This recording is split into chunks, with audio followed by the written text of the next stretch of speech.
NRI അക്കൗണ്ടിനെ കുറിച്ചാണ് ഞാൻ പറയാൻ ഉദ്ദേശിക്കുന്നത്. എന്താണ് NRI അക്കൗണ്ട്? ഈ NRI അക്കൗണ്ട് കൊണ്ടുള്ള ഗുണം എന്താണ്? അത് എങ്ങനെ ഓപ്പൺ ചെയ്യാം എന്നുള്ളതിനെ കുറിച്ചിട്ടുള്ള ചെറിയൊരു ഡീറ്റെയിൽ ആണ് ഞാൻ ഇന്ന് പറയാൻ ഉദ്ദേശിക്കുന്നത്. വിദേശത്തുള്ള എല്ലാ ഇന്ത്യക്കാരും നിർബന്ധമായി അറിഞ്ഞിരിക്കേണ്ട ഒരു കാര്യമാണ്. ഒത്തിരി പേർക്ക് അറിയാത്തവർക്ക് വേണ്ടിയാണ് ഇത് പറയുന്നത്. വിദേശത്ത് നിന്ന് നമ്മൾ പൈസ നാട്ടിലേക്ക് ബാങ്കിലേക്ക് അയക്കാൻ വേണ്ടി ഉപയോഗിക്കുന്ന അക്കൗണ്ടിന്റെ പേരാണ് NRI account. NRI, non residential external account. അതാണ് അതിന്റെ പേര്. നോൺ റെസിഡൻഷ്യൽ എക്സ്റ്റേണൽ, അതായത് NRI അക്കൗണ്ട്. അപ്പൊ ചിലർ ചോദിക്കാം, ഈ NRI അക്കൗണ്ടിലൂടെ അല്ലാതെ എനിക്ക് എന്റെ SB അക്കൗണ്ടിലേക്ക് നേരിട്ട് അയക്കാൻ പറ്റില്ലേ? ഞാൻ ദുബായിക്ക് വരുന്നതിന് മുമ്പ്, അല്ലെങ്കിൽ ഗൾഫിലേക്ക് വരുന്നതിന് മുമ്പ്, അല്ലെങ്കിൽ വിദേശത്തേക്ക് പോകുന്നതിന് മുമ്പ് എനിക്ക് ഓൾറെഡി നാട്ടിലെ ഒരു SB അക്കൗണ്ട് ഉണ്ട്, അപ്പൊ ഞാൻ അതിലേക്ക് അയച്ചാൽ പോരെ എന്ന് ചോദിക്കാം. ചോദ്യം തെറ്റൊന്നുമില്ല. അതിന്റെ മറുപടി ഇത്രേ ഉള്ളൂ, അയക്കാം, ഒരു കുഴപ്പമില്ല. പക്ഷേ ചെറിയൊരു ലിമിറ്റേഷൻ ഉണ്ട്. അതായത് SB അക്കൗണ്ടിലെ വിദേശത്ത് നിന്ന് 50,000 രൂപയിൽ കൂടുതൽ വന്നു കഴിഞ്ഞാൽ അതിന് ടാക്സ് ഉണ്ട്. അപ്പൊ ടാക്സ് കൊടുക്കാൻ വിരോധമില്ലെങ്കിൽ പൈസ അയക്കുന്നതുകൊണ്ട് യാതൊരു ബുദ്ധിമുട്ടുമില്ല. NRI അക്കൗണ്ടിലൂടെ അയക്കുകയാണെങ്കിൽ ടാക്സ് വരില്ല എന്നുള്ളൊരു ഗുണമുണ്ട്. അതാണ് NRI അക്കൗണ്ട് വേണം എന്ന് പറയുന്നതിന്റെ കാരണം.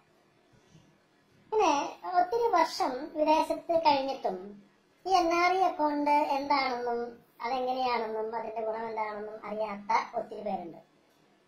ഞാൻ തന്നെ ഒത്തിരി പേരെ പരിചയപ്പെട്ടിട്ട് ചോദിച്ച് മനസ്സിലാക്കിയിട്ടുണ്ട്. അപ്പോൾ അവർ പറഞ്ഞു, NRI അക്കൗണ്ട് ഇല്ല സാറേ. അപ്പൊ എന്തുകൊണ്ടാണ് ഇങ്ങനെ കുറെ പേർക്ക് NRI അക്കൗണ്ട് ഇല്ലാത്തത് എന്നുള്ളത് അന്വേഷിച്ചപ്പോൾ എനിക്ക് മനസ്സിലായ 2 പ്രധാന കാര്യങ്ങൾ എന്താണെന്ന് വെച്ചാൽ, ഒന്ന് അറിവില്ലായ്മ, അജ്ഞത. പാവപ്പെട്ട ഒരുപാട് തൊഴിലാളികൾ, അവർക്ക് വലിയ എഴുത്തും വായനയും കാര്യങ്ങളൊന്നും അറിയില്ല, വലിയ രോഗപരിചയമില്ല.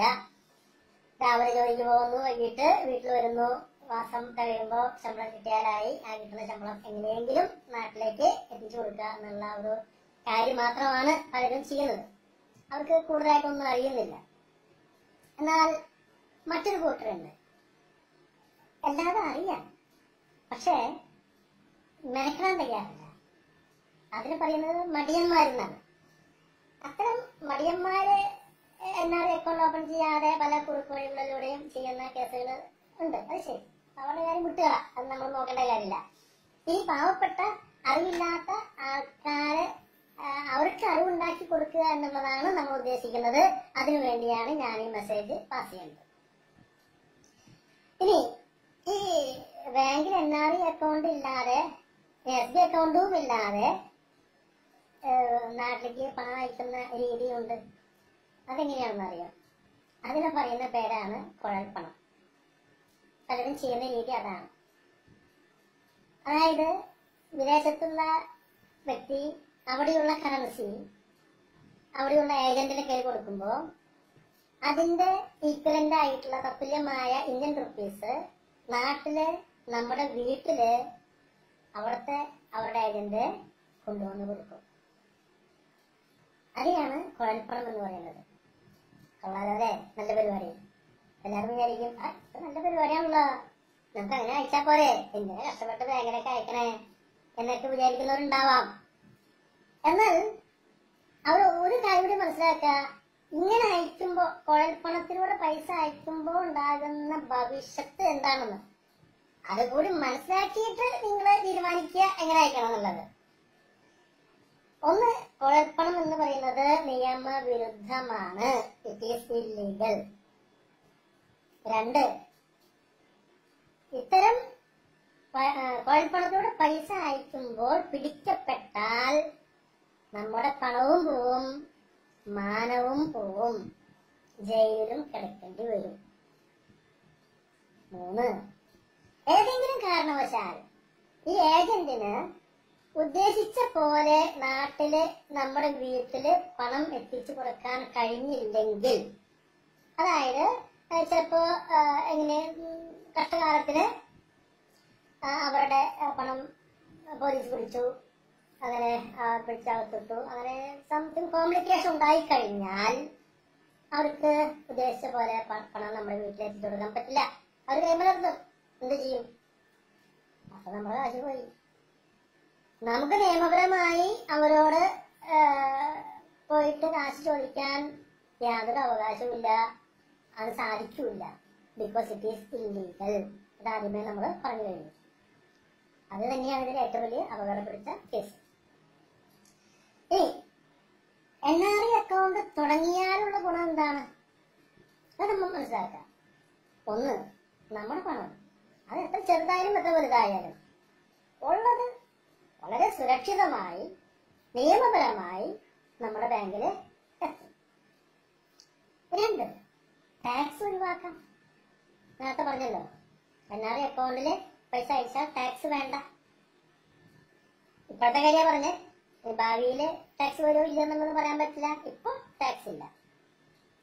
മൂന്ന്, ഭാവിയില് നമുക്ക് ബാങ്ക് ലോണൊക്കെ എടുക്കേണ്ട സാഹചര്യം വന്നു കഴിഞ്ഞാൽ, അതായത് നാട്ടിൽ നമുക്ക് ഒരു ഭൂമി മേടിക്കണം, അല്ലെങ്കിൽ ഒരു വീട് പണിയണം, അങ്ങനെയുള്ള ആവശ്യങ്ങൾക്ക് ഒരു ഹൗസിംഗ് ലോണൊക്കെ നമുക്ക് എടുക്കേണ്ട സാഹചര്യം വന്നു കഴിഞ്ഞാൽ, നമ്മൾ ബാങ്കിൽ പോയി കഴിഞ്ഞാൽ അവര് ആദ്യം ചോദിക്കുക നമ്മുടെ NRI അക്കൗണ്ട് സ്റ്റേറ്റ്മെന്റ് ആണ്.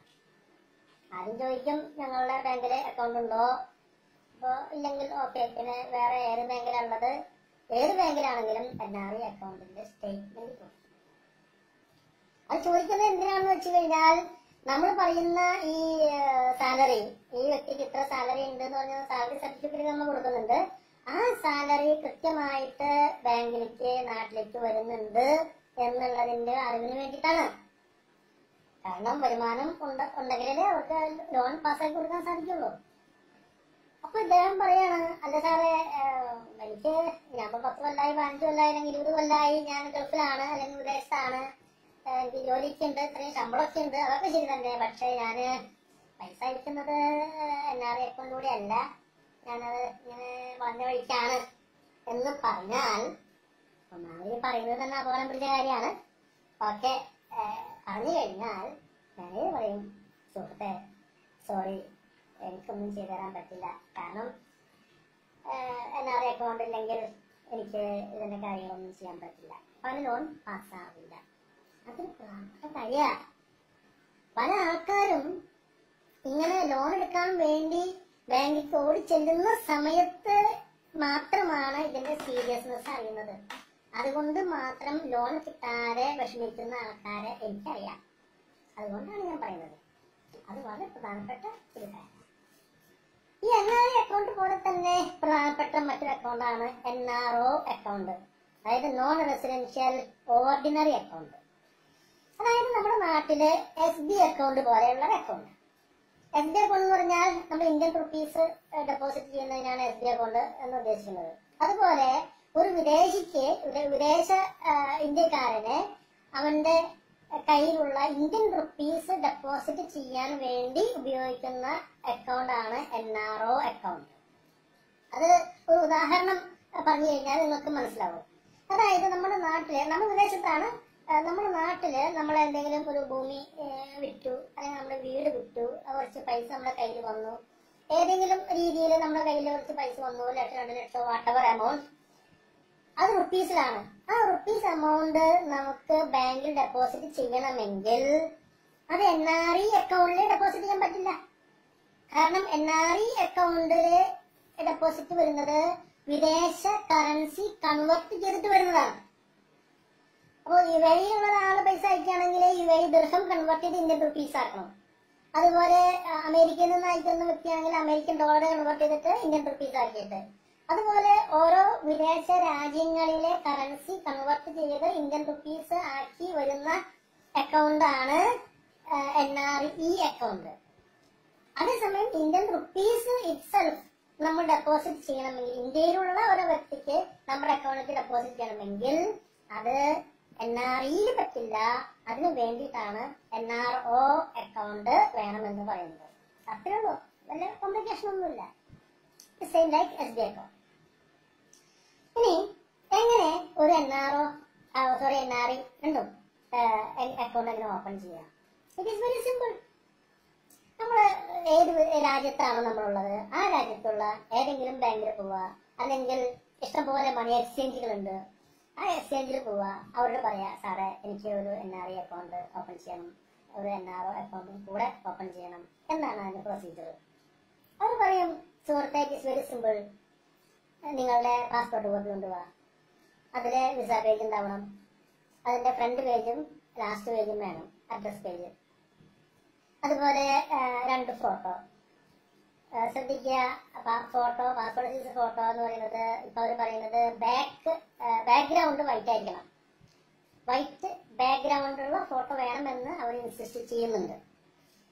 പിന്നെ 1000 ഇന്ത്യൻ റുപ്പീസിന്റെ ഡ്രാഫ്റ്റ് മിനിമം, മാക്സിമം എത്ര വേണമെങ്കിലും നമുക്ക് അയക്കാം, മിനിമം ഒരു 1000 ഇന്ത്യൻ റുപ്പീസിന്റെ ഒരു ഡ്രാഫ്റ്റും കൂടി എടുത്തു കഴിഞ്ഞാൽ പണി കഴിഞ്ഞു, എത്രേ ഉള്ളൂ. അതിന്റെ ചാർജ് എത്രയാണെങ്കിൽ അത് വേറെ കൊടുക്കുക, നമ്മളൊന്നും അറിയണ്ട, എല്ലാം ബാങ്ക് തന്നെ എക്സ്ചേഞ്ച് തന്നെ ചെയ്യും. എല്ലാം ആയി കഴിഞ്ഞാൽ നമ്മുടെ പേരിൽ അതിന്റെ ഡീറ്റെയിൽസ് ബാങ്കിൽ നിന്ന് അയച്ചു തരും, നമുക്ക് ചെക്ക് ബുക്ക് കിട്ടും, നമുക്ക് എല്ലാ കാര്യങ്ങളും നമുക്ക് കിട്ടും. വിദേശത്ത് ഇരുന്നുകൊണ്ട് തന്നെ നമുക്ക് NRI അക്കൗണ്ട് നമ്മുടെ നാട്ടിൽ ഓപ്പൺ ചെയ്യാം, അതിനു വേണ്ടി നാട്ടിൽ പോകേണ്ട കാര്യമില്ല. So it is very simple. ഇത്രയും സിമ്പിൾ ആയിട്ടുള്ള ആ ഒരു കാര്യം ചെയ്യാൻ മടി കാണിക്കരുത്. ഇനിയും ഇതുവരെ NRI അക്കൗണ്ട് ഓപ്പൺ ചെയ്യാത്ത പ്രിയ സുഹൃത്തുക്കളെ, ദയവ് ചെയ്ത് ഇന്ന് തന്നെ നിങ്ങൾ അതിനുവേണ്ടി പരിശ്രമിക്കുക, ഒരു അക്കൗണ്ട് ഓപ്പൺ ചെയ്യാൻ വേണ്ടി പരിശ്രമിക്കുക. നിയമപരമായി നമുക്ക് നമ്മുടെ പൈസയെ, നമ്മുടെ സമ്പത്തിനെ സേഫായിട്ട് നമുക്ക് സൂക്ഷിക്കാം. നമ്മൾ റിസ്ക് എടുക്കാതെ, ബുദ്ധിമുട്ടില്ലാതെ നല്ല രീതിയിൽ നമുക്ക് ജീവിക്കാം, ജീവിതം സന്തോഷകരമാക്കാം. എന്റെ അറിവിൽപ്പെട്ട കാര്യങ്ങളാണ് ഞാൻ ഇപ്പോൾ നിങ്ങളോട് പറഞ്ഞിട്ടുള്ളത്. ഇതിൽ കൂടുതൽ കാര്യങ്ങൾ ആർക്കെങ്കിലും അറിയുമെങ്കിൽ ദയവ് ചെയ്ത് അത് ഇതുപോലെ പങ്കുവയ്ക്കുക. അറിവില്ലാത്തവർക്ക് അറിവ് പകർന്നു കൊടുക്കുന്നതാണ് വളരെ ഉത്തമമായ കാര്യമെന്ന് വിശ്വസിക്കുന്ന ആളാണ് ഞാൻ. നമ്മുടെ അറിവ് എത്ര ചെറുതാണെങ്കിലും അത് മറ്റുള്ളവർക്ക് കൂടി പകർന്നു കൊടുക്കുമ്പോഴാണ് അതിന് ഒരു മാധുര്യം ഉണ്ടാവുന്നുള്ളൂ, അതിന് ഒരു അർത്ഥം ഉണ്ടാവുന്നുള്ളൂ എന്ന് വിശ്വസിക്കുന്ന ആളാണ് ഞാൻ. അതുകൊണ്ട് ഈ സന്ദേശം അറിവില്ലാത്തവർക്ക് വേണ്ടി നമ്മൾ പരമാവധി ഷെയർ ചെയ്ത് കൊടുക്കുക, പറഞ്ഞ് മനസ്സിലാക്കി കൊടുക്കുക. ഇതൊക്കെയാണ് എനിക്ക് നിങ്ങളോട് പറയാനുള്ള വിശേഷം.